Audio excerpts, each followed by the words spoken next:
今回はですね、中国の内部告発者からもたらされた非常に不穏な話を深掘りしていきます。ある有名俳優の遺体をめぐる謎から始まって、それがなんと私たちの食の安全、さらには国家の権力闘争にまでつながっていくという、その驚くべき疑惑の連鎖を一つ一つ解き明かしていきましょいや、しかし、そもそもなぜ一人の俳優の遺体がですよ、我々の食卓に上るかもしれない食品の製造疑惑につながるんでしょうか。これ、一見すると全く関係ない話に聞こえますよね。でも、これらの点がどうやって一本の線で結ばれていくのか、その衝撃的な物語の核心にこれから迫っていきたいと思います。さて、この複雑に絡み合った疑惑を理解するために、情報源の主張を5のパートに分けて見ていきましょう。まず、ある俳優の失踪事件、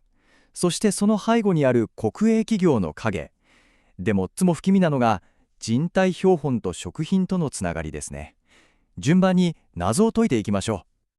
う。すべての始まりはですね、一人の俳優の不可解な失踪なんです。この調査のきっかけになった俳優ユー・モンロンさんの身に一体何が起きたとされているのか、まずはそこから詳しく見ていきましょうか。この疑惑のど真ん中にあるのが、ある内部関係者からのこの衝撃的な告発なんですね。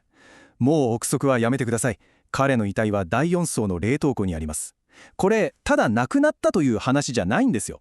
遺体が適切に埋葬されずに何かの目的のために隠されているっていう、そういう可能性を示唆してるわけです。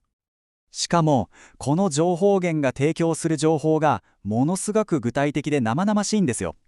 遺体が運ばれたとされるのが9月11日。保管場所は14号冷凍ユニット。現場にはホルマリンの強い匂いが立ち込めていたと。で、極めつけは、これに関わったのが医療スタッフじゃなくて生物研究者だったという点。これはもう普通じゃないですよね。情報源は彼の遺体が人体標本にされるんじゃないかと本気で恐れているわけです。じゃあ、一体なぜこんなことが秘密裏に行われ得たのか。情報源はその鍵を握るのが関わった場所の所有者だと指摘しています。ここから話は個人の事件からもっと大きな組織的な問題へと発展していくんですね。で、その事件の舞台とされているのが、北京にある隣接した2つの超有名な場所です。京宝美術館とブルガリホテル。どちらも高級で、普通に考えたらこんな黒い疑惑とは全く無縁に思える場所ですよね。そしてこちらが情報源が突き止めたとする所有権の連鎖です。美術館とホテルから始まっていくつかの会社をたどっていくと、最終的に行き着くのがなんと北京市政府が管理する国営企業。つまりこれは単なる民間企業の話じゃないかもしれないっていうことなんです。つまりですね、もしこの隠蔽が事実だとしたら、そこには国家レベルの組織が関わっている可能性がある。これが情報源の革新的な主張なんですね。そしてこの点が次にお話しする本当に不気味なつながりを理解する上でめちゃくちゃ重要になってくるわけです。さあ、ここからが今回の話の核心部分です。情報源が主張する中で最も不穏で最も信じがたいつながりに迫ります。情報源が指摘しているのが、この2つの会社のなんとも奇妙な関係なんですよ。まず一つが大連方法生物科学技術兄弟社。ここはプラスチネーション技術、つまり人体の水分と脂肪を抜いて樹脂を染み込ませて永久保存できる標本を作ることで世界的に有名な会社です。そしてもう一つ、その大連方法が出資して作った会社が2022年7月に何を始めたかというと、調理済み食品の生産なんです。って思いません？人体を加工する会社がなぜ食品業界に？ここに情報源が最も恐れる疑惑が隠されているわけです。情報源は動画の中でこう問いかけるんです。ゾッとしますよね。人体をプラスティネーションする会社が調理済み食品を生産している。何を想像しますか？この問いは我々にもう考えたくもないような可能性を直視するように迫ってくるんです。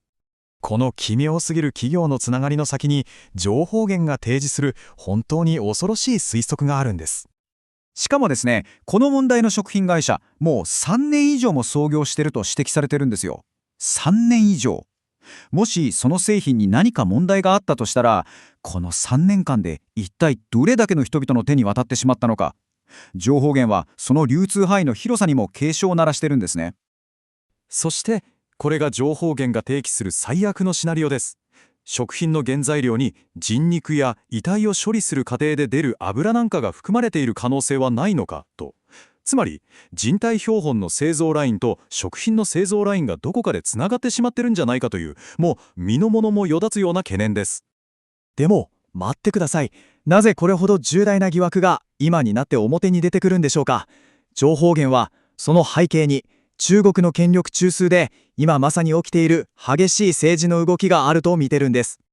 情報源が指摘するのは、最近起きたとされる軍の上層部での大規模な粛清です。中央軍事委員会の副主席を含む9人もの高官が調査対象になった。しかも驚くべきことに、その全員が習近平氏の側近中の側近と見られていた人物だというんです。